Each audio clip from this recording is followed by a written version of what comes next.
to the citizens, to be transparent and to offer a public record of what they do so that the citizens are involved.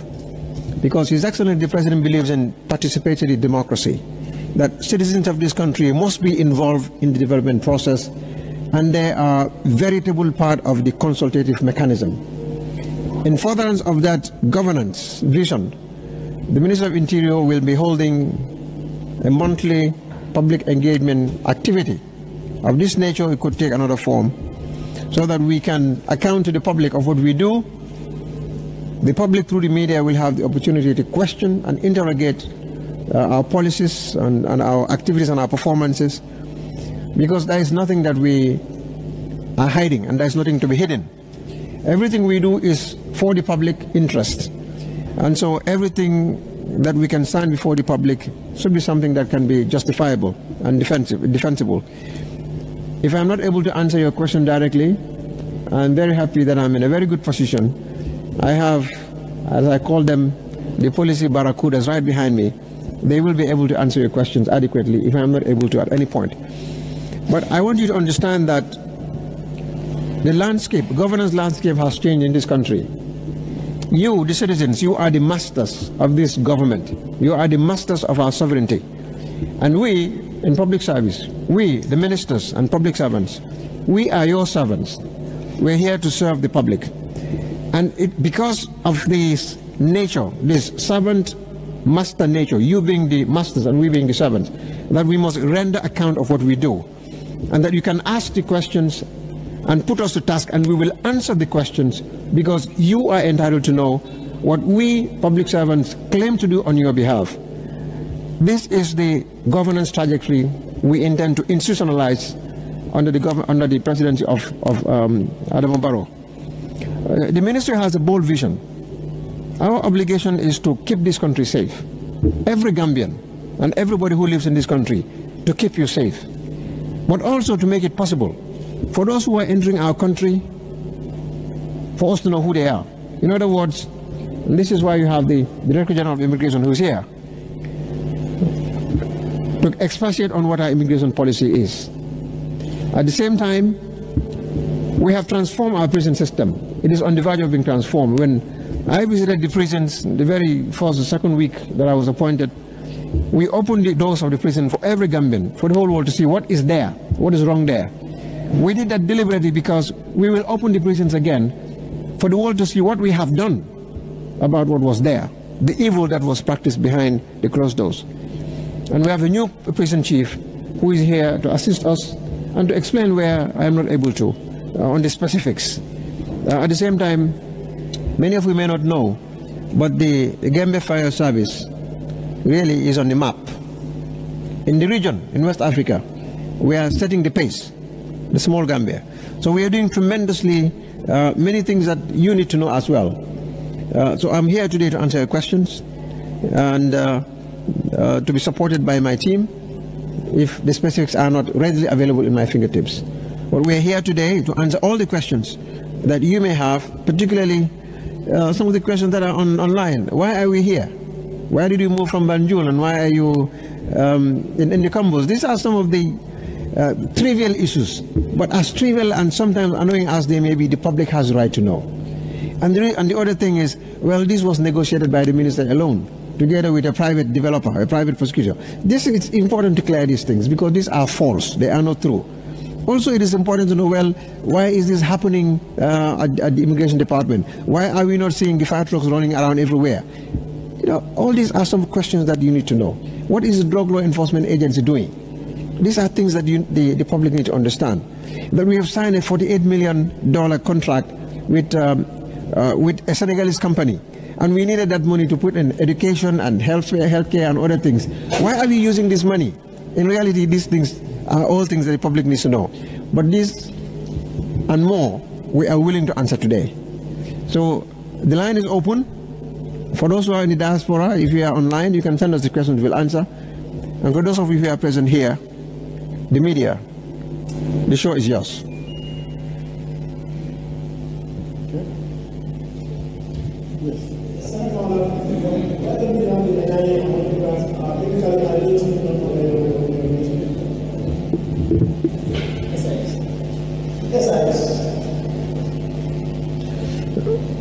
SI is part of government, but they are not under the Ministry of the Interior. In other words, the State Intelligence Agency is not one of the satellite institutions under the Ministry of Interior.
Welcome to From Gambia channel. Welcome to From Gambia channel. Subscribe for more news. Subscribe for more news. Thank you very much. It is very important that this issue of the forensic lab is cleared. And I want you to listen carefully, because there are those who do not want to hear the truth. Tell them and they'll go back and they will distort it. They will spin it around. But the fact remains, the Gambia government has not contributed a butut to the forensic lab scheme. That is to say, it is purely a private investment by a private investor who came to the Gambia on his own accord of volition without invitation from anybody. Just like anybody who wants to build a hotel. There are people who came approach the Gambia government, and the Gambia government granted them land. They built their hotels, 5-star, whatever you call it. It's their private investment. The private investor came to the Gambia and proposed an idea of a forensic lab. In fact, it's not just a forensic lab, it's a diagnostic center. The real name for it is Center for Diagnostic and Molecular Science Research. That is basically what it's about. It is a company incorporated in the Gambia, so it is not a foreign company.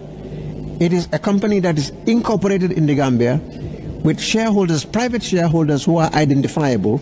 You can go to the Ministry of Justice, you go to the Public Records Office, and you can look for it. It is not for me to tell you who the private investors are. It's a private company who contributed their subscriptions, whatever you call it, and presented a proposal to the ministry because it contains a very impressive forensic analysis unit, which is of great importance also to the ministry, because we are experiencing severe concerns with regards to our criminal forensics. And so the 48 million is the estimate that is provided by the private developer, the investment company, headed by a molecular scientist, a forensic expert, Dr. Saint-Tijan C, who is a Senegalese national. And the fact that in fact the Senegalese national has also become an issue. People are saying, why didn't he build this in Senegal? Well, I think it's better to go to channel that question to Saint-Tijan C. Go and ask the private investor why he did not invest in Senegal and why he chose the Gambia. We are proud that people are coming to invest in the new Gambia, and we will not question them why they are not investing elsewhere. When people go to America to invest, the United States do not ask them, why are you here?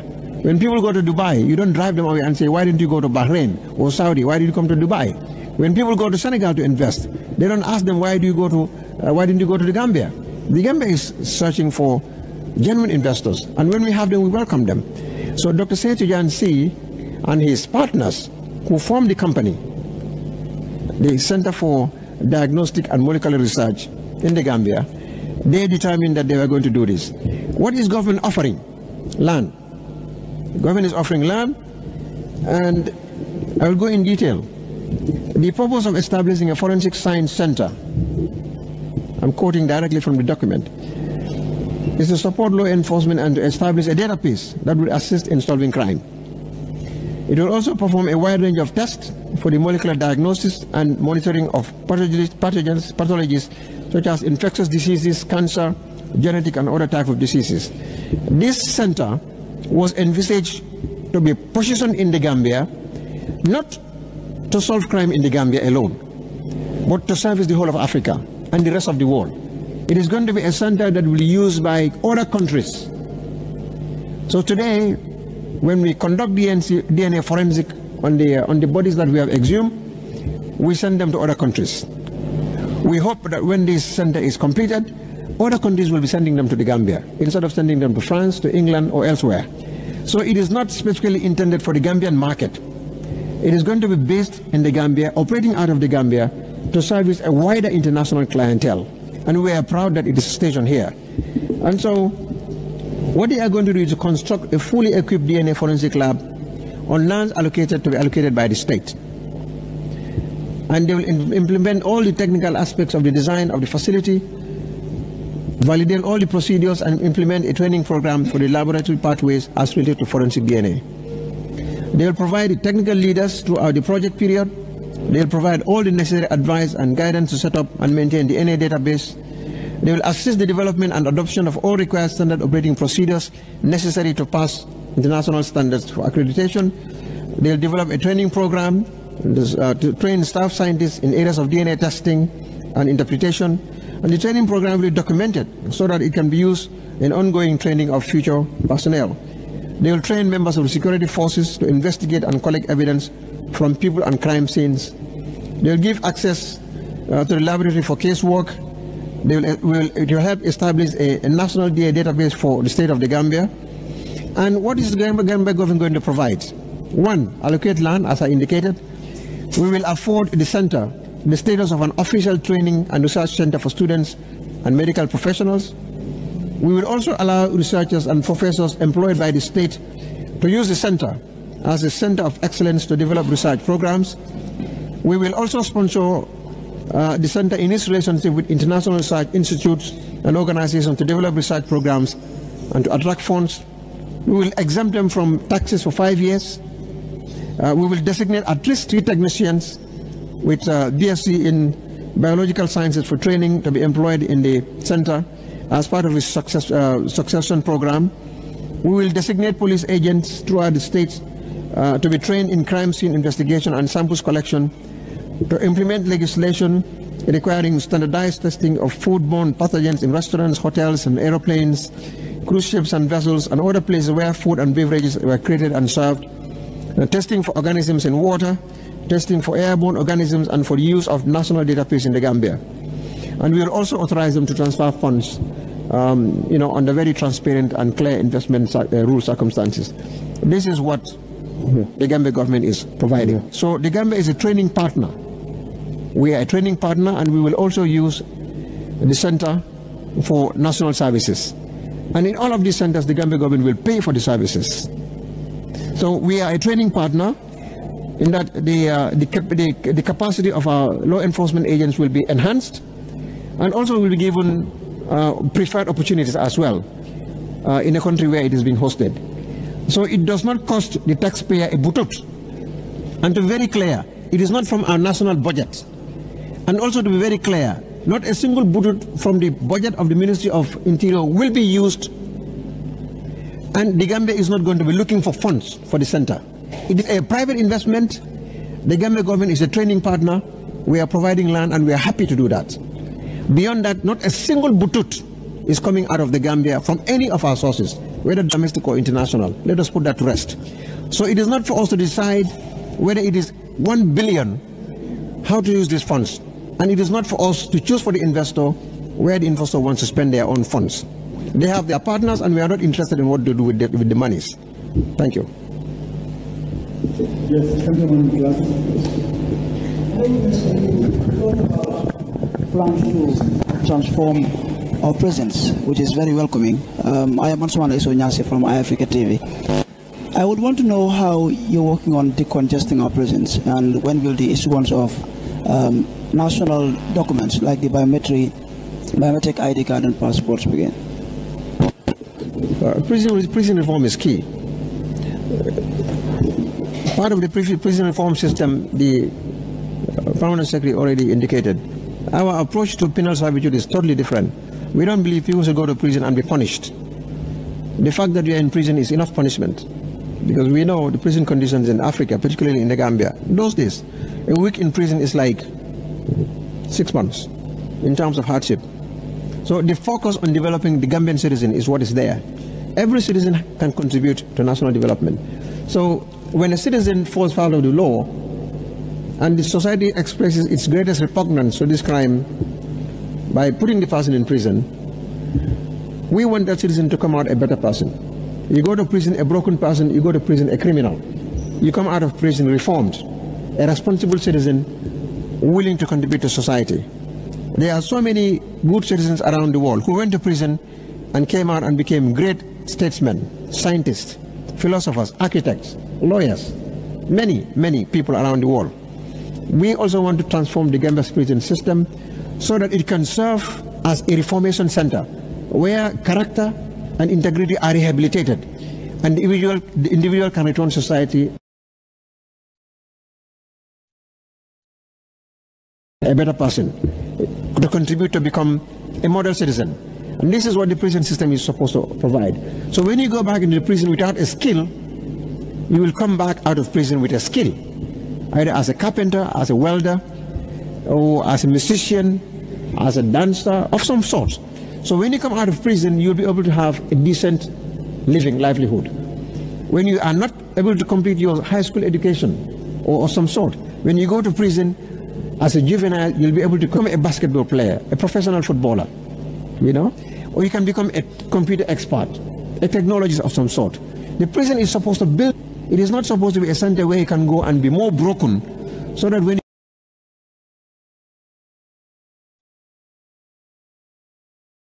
you come out, you can become a crime addict. That is the fulcrum, that is the cornerstone of our prison reform system. To do that, we have to close down the current Mile 2, but we cannot close it now. We need to build a new prison system, you know, that will be the center of all this vision. And how do we achieve that? We are looking at various ways. Where consultations are ongoing, but we need to build a new prison, or new prisons, or new detention centers. Like the PS says quite clearly, we don't want to call them correctional facilities.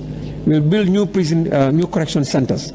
So Gambian citizens and other persons can go in and become better citizens. We are working on that. We are looking at specific designs, architectural designs that will accommodate all these ideas in one place, so that you know, we can have a more comprehensive reform package for convicts who go into prison and come out, particularly young convicts, juveniles. That is the center of our, that is at the heart of our prison reform system. But currently we have done so much to change the prison system. We are doing every effort in order to decongest the prisons. We have released more than 500 prisoners so far. And these are not prisoners we've just indiscriminately selected and throw them out so that they can commit crime again. We did this in consultation with the Department of Social Welfare. The Department of Social Welfare was intricately involved in the prisoner release program. How do we get them involved? They looked at the profile of prisoners, also specifically talk to prisoners and engage prisoners and advise us as to those prisoners that they feel are ready to return home. Not only that, a large number of prisoners are also going through counseling with the Social Welfare Department to make them better prepared and suited for civilian activities, for work in the greater world, in the open world. So these things are taking place. We will continue to decongest the prisons as and when necessary. We still have a real problem at the remand wing, but there's this case review panel at the Ministry of Justice that is looking at it. And just yesterday I spoke to the Chief Justice of the Gambia. I had a meeting with him, and he is looking forward to going to the prisons sometime next month, you know, with other judges to visit the remand wing and see what we can do about remand prisoners who have been there for too long, so that we can begin to decongest the prison, the remand wing, and set those free who should be freed, and expedite the cases of those whose cases need to be expedited. So we are moving, you know, we are on the right track with regards to that.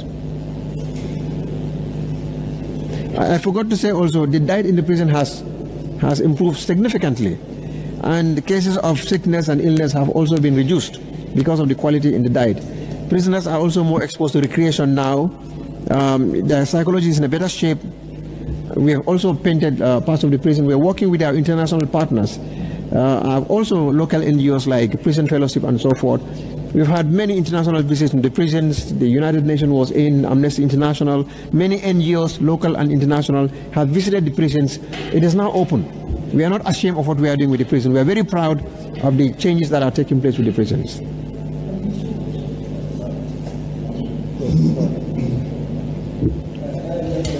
From foreign newspaper.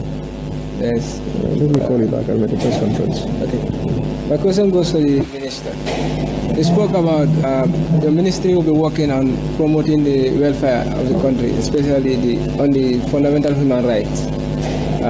If you could read on the front pages of most of the media houses that the death of soldiers. So, and it is a constitutional right enshrined in the Constitution. So, and the continued detention is a violation. So, what is your stand on that? I am not aware of any continued detention under the Ministry of Interior. I know the police are doing a great job to make sure that they don't detain people beyond 72 hours. I know that cases are proceeding. When people are entitled to bail, they are granted bail. When cases are being investigated, of course, you will be remanded and investigation will continue on. I think the police force is doing a formidable job. We are very proud of them. You're talking about the soldiers, that is under the Ministry of Defense. Direct your questions to them.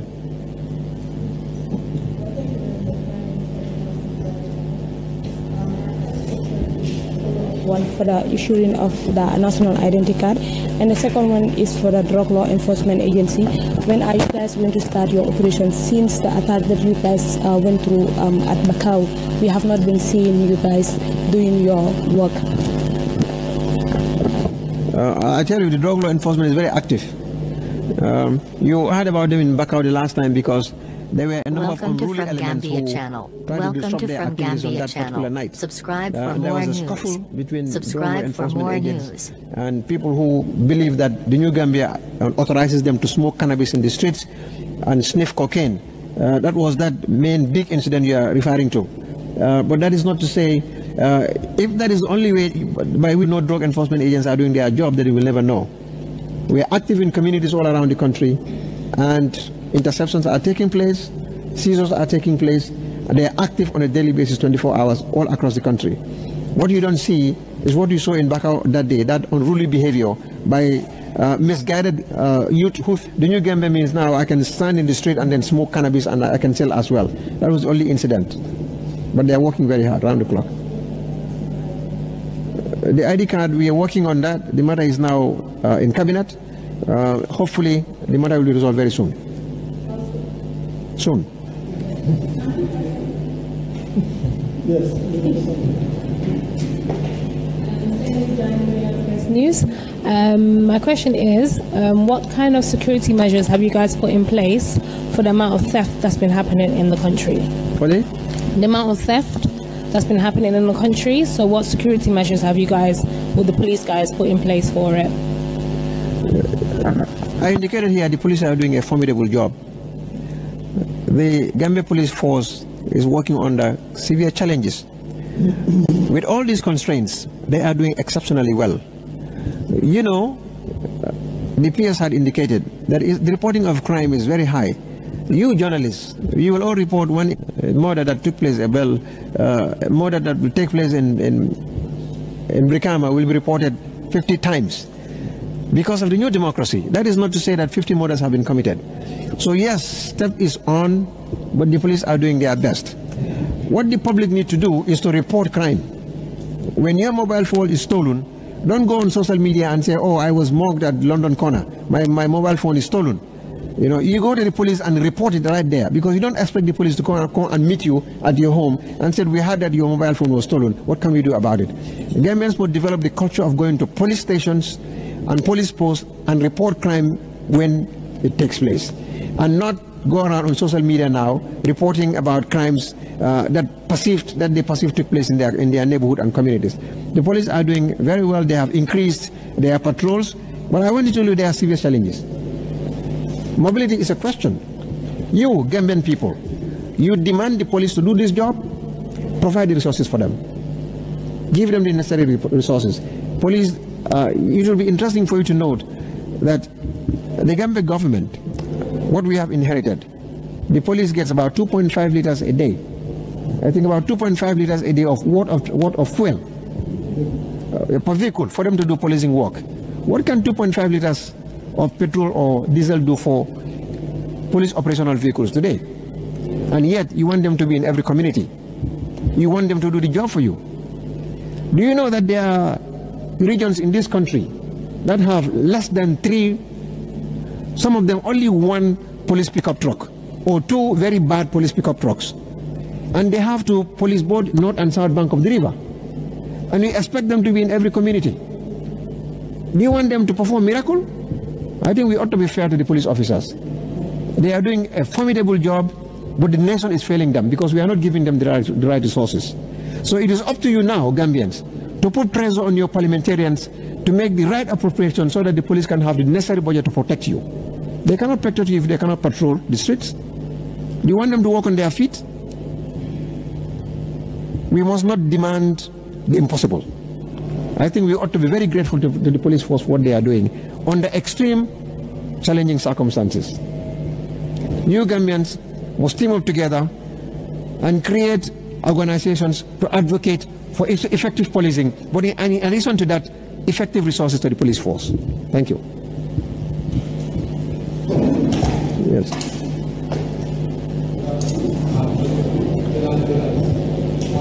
The Permanent Secretary mentioned earlier about reform of the security forces, and part of that is eliminating corruption. I want to know what are the issues, corruption issues, that you are dealing with, and how do you intend to reform this?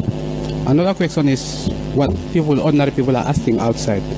Who owns this building, and how much is it costing the government per month or per year, depending on your payment plan? On the matter of corruption, is part of strengthening integrity in public service delivery. We are not saying that the ministry is battling with the issue of corruption at the police department. What we are saying is that we want to strengthen integrity so that public accountability will be further enhanced by ensuring that prospects for corruption within the service, police service in general, are discouraged and eliminated. And so this is what is the focus on eliminating corruption. Corruption is a global phenomenon. It is everywhere. Even the most developed societies are dealing with corruption. That is not an excuse to say that it must be condoned. But what we are saying is that the police force is not heavily tainted with corruption. But there is corruption in every society.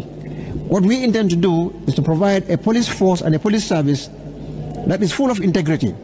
And as part of strengthening the integrity mechanism, we are going to tackle corruption head on when it appears within any service. That is the issue. With regards to this building, to tell you the truth, I did not negotiate this building. The Minister of Interior did not negotiate this building. There is a government department responsible for that. I don't know how much is paid here annually. It is not my responsibility to know that. This place is procured by the Gambia government under the Office of the Vice President, which is responsible for all rented properties by the government. The ministry has moved in here because this is a better location and this is a better facility for the minister's activities. If you want to answer that, get that question answered, go to the Minister of Finance or you go to the Office of the Vice President. I don't know how much this place is procured. I did not negotiate it, and the ministry did not sign the contract. You have your question better answered by the relevant ministry, either Finance or Office of the Vice President. Thank you. Two more questions.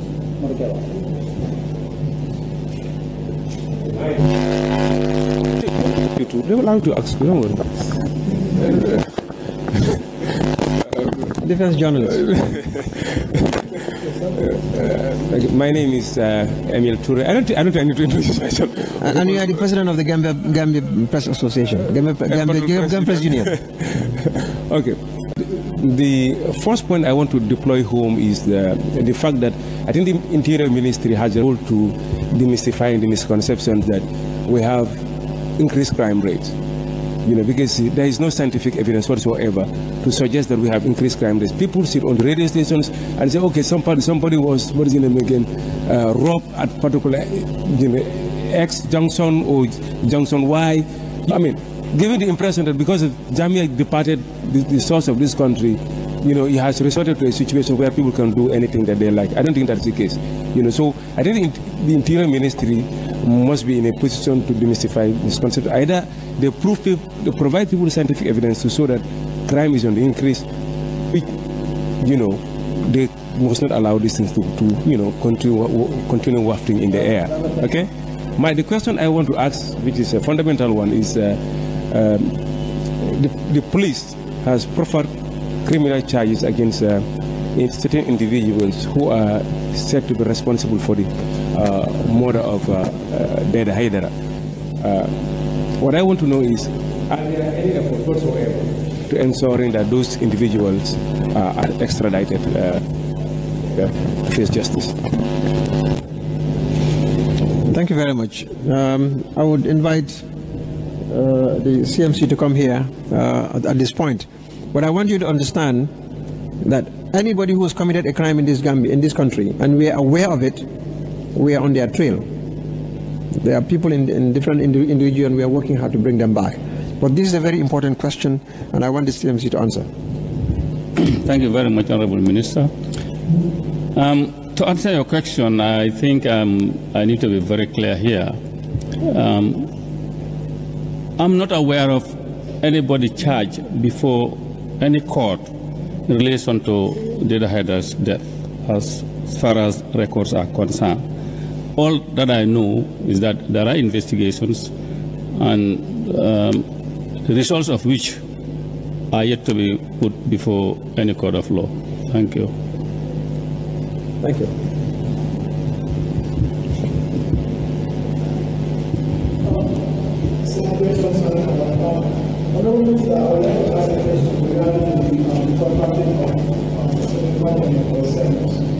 The national identification thing. There is still some things that are not clear about their relationship with Jammeh, because you know that they've got a contract from Jammeh to do this national identification, but then it was withdrawn. If you can just tell us why are you giving them this contract again, and why is it that some other interested Gambian farms that are actually expressing interest in the same contract is not, are not considered as a matter of encouraging our local farms to take advantage of this thing and all other related matters, please.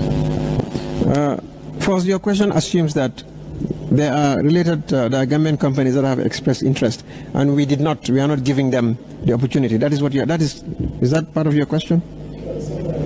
Which Gambian company is that?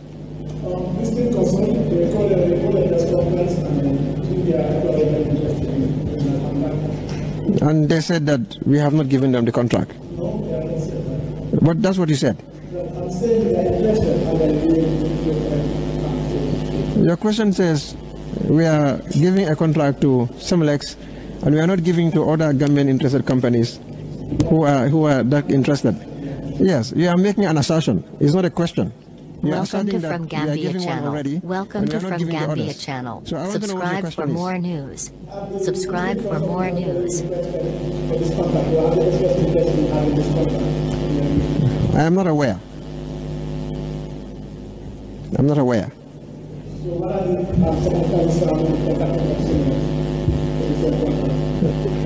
Simlex was contracted by the Gambia government under the former president.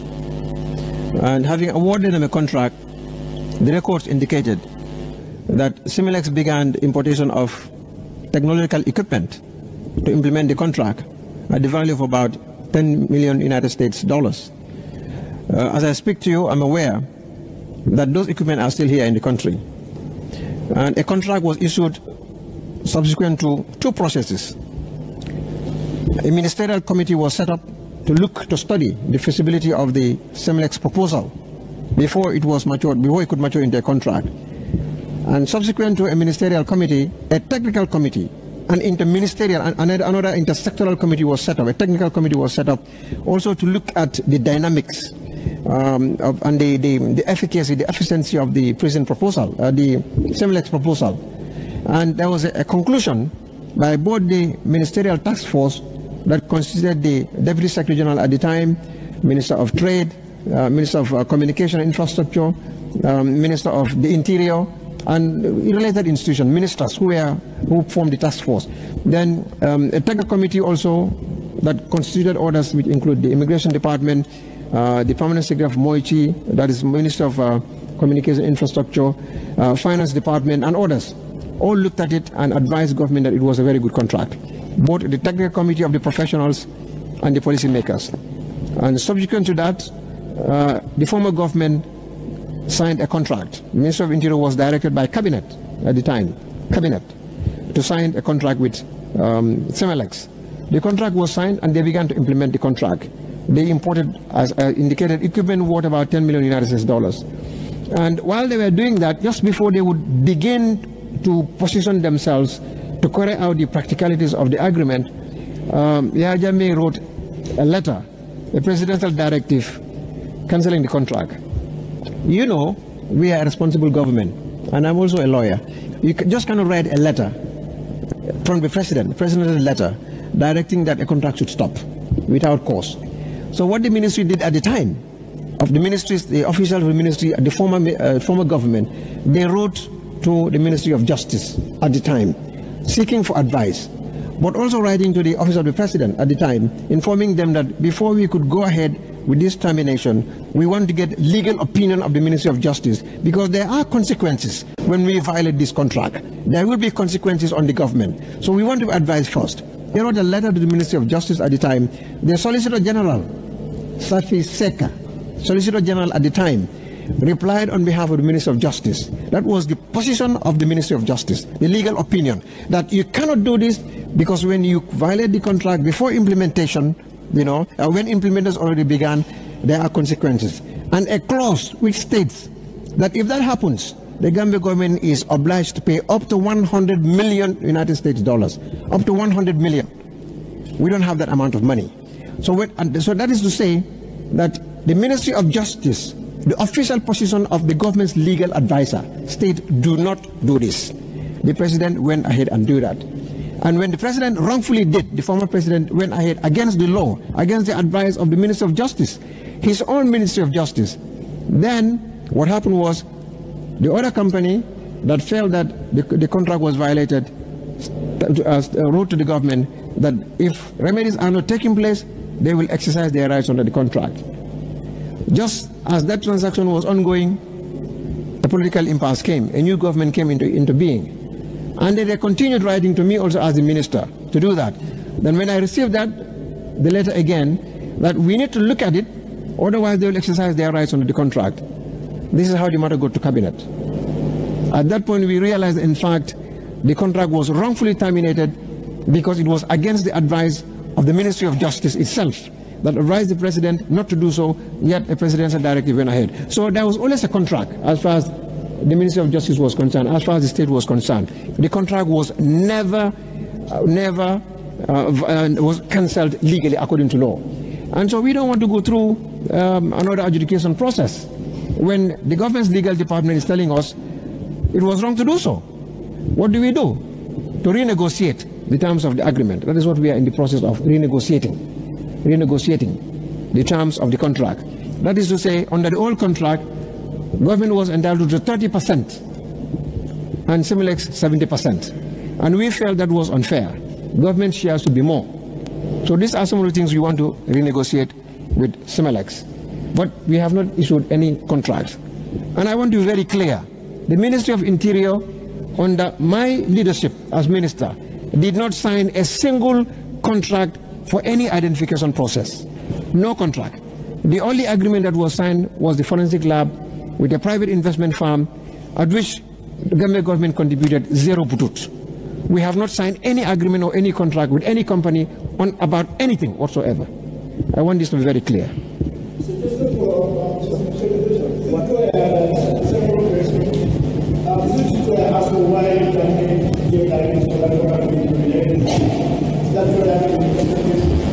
I go by records, and I have nothing in the records to answer that question.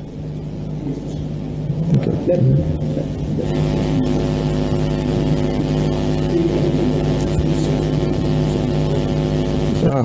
Well, it's good to have your advisors around you. I am reminded that it is contained in the records that the contract should be awarded to AFRICAD. But before that process would be perfected, a mighty political volcano swept Yahya Jammeh away. So that could not be materialized. So if he had been in power, perhaps the contract would now be allocated to Africa. And no other company would have raised objections that we are raising today. They will not. But thank God it's a democracy. Everybody can do that now. Yes. Let me just do this. Could we? I don't want to keep these people standing for too long. I think we have one. By Freedom Radio Gambia sent in a few questions. The Skype unfortunately is very hard, so we will take one or two questions. Then we will get back to you.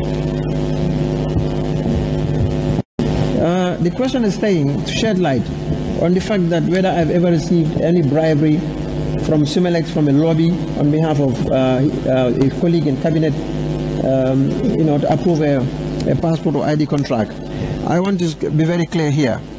Pandey Mbai of Freedom Radio is asking whether I received bribes or whether I was bribed by Sumelex in order to award them a contract.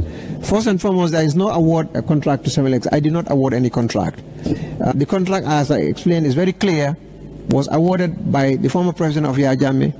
He cancelled it through an executive directive against the advice of the Ministry of Justice. And when we came over, we followed that same advice of the previous the Minister of Justice under the previous government, and we are seeking to renegotiate the terms. Whether I have been bribed, I have not been bribed. And if anybody who has any evidence to show that I have been bribed, please, I welcome you from any part of the world to come and show that.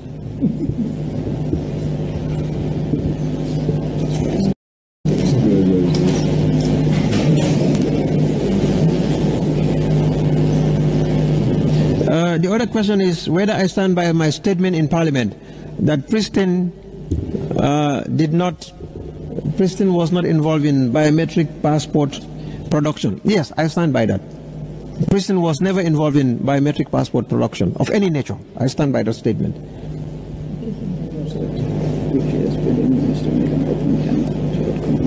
If the question is yes, will we make an open tender so that other ministries others can come forward? We already have a contract, a valid contract on the table. This is our position. We already have a valid contract on the table. We are seeking to renegotiate that. Contract Sumelex signed on the 16th of June 2016. Of course, it's already clear. Well, that there was never a contract signed. Well, yeah, it's good that we have this. For those who said there was no contract signed with Pristin, here with Sumelex rather, here is the contract. This is the contract signed between the Gambia government and this is the signature column where they were signed. The signature column is here.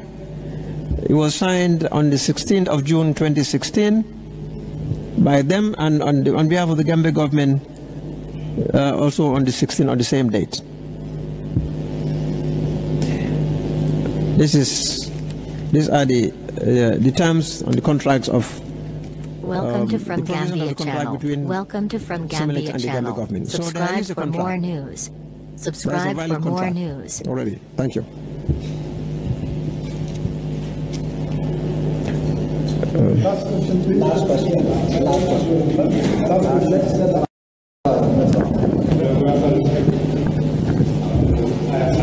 From the Cameroon television.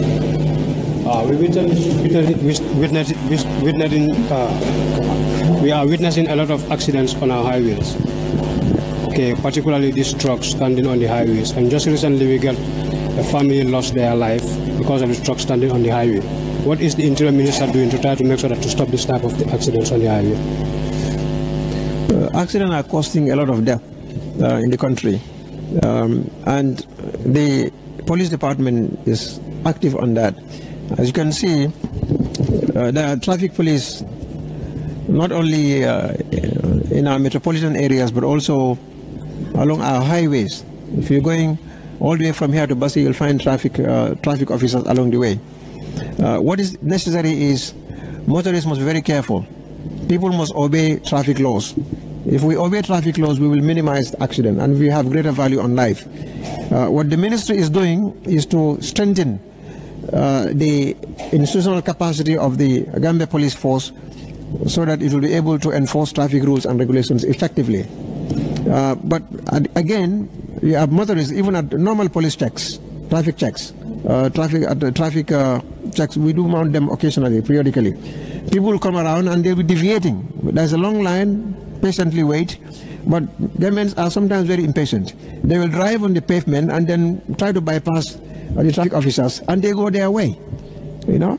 And the police, the traffic officers under those circumstances should have the ability to pursue them and stop them. But again, they do not have the logistics to do so. And that is why we want to render them motorable, so that at least they will be able to run after some of these offenders and they can bring them to book.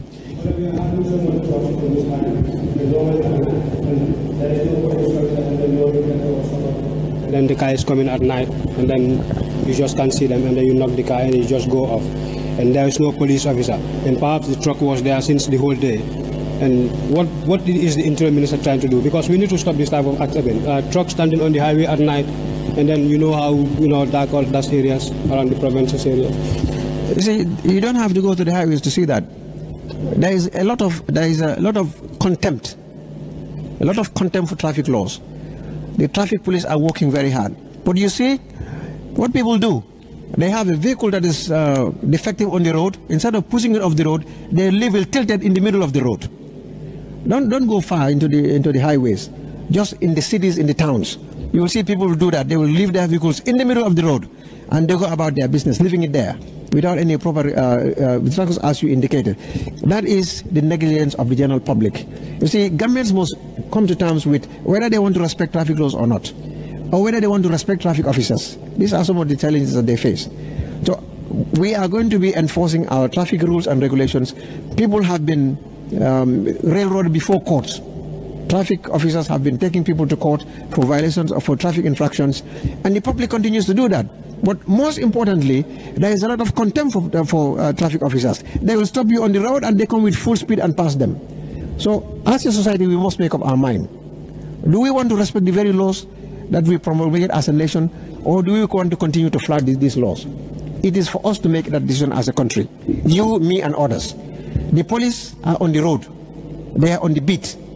They are there to regulate traffic. And when you come across them, you go with full speed. But again, in the night, it always comes to resources. Let us provide resources for the police force.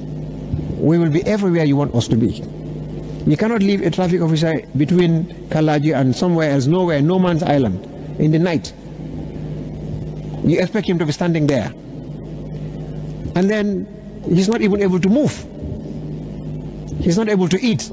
He's not able to drink in an isolated area. We must do better than that as a society. Okay,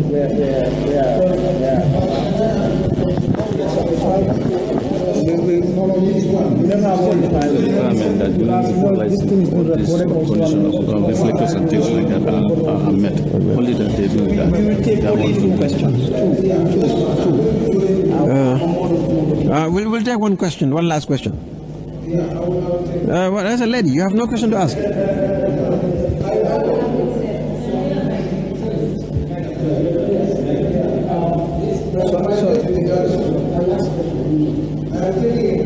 Little further, I'm going to ask with regards to the trial that Usman Sonko, former minister, is involved in Switzerland. The last time Justice Minister had a press conference, he indicated that because the Swiss authorities are prosecuting him, so he indicated that the Gambia government helped in some ways to offer help with regards to that specific case. So I am wondering if the Interior, in any way, since it's becoming the institution that's investigating some of the cases, past crimes, is contributing in any way to the prosecution of that case in Switzerland. And I might also join a smaller one on it. It's with regards to what Mr. Deba said about security, the challenges that the security faces.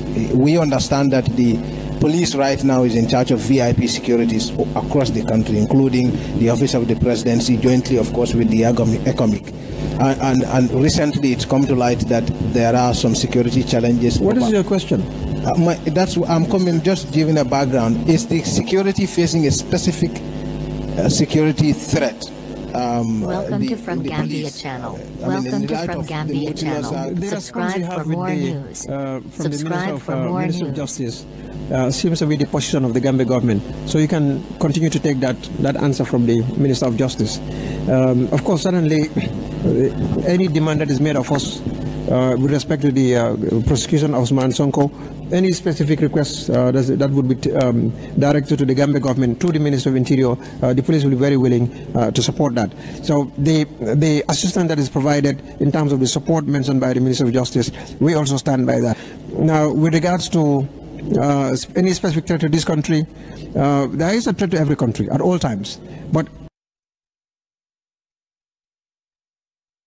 to the citizens, to be transparent and to offer a public record of what they do, so that the citizens are involved. Because His Excellency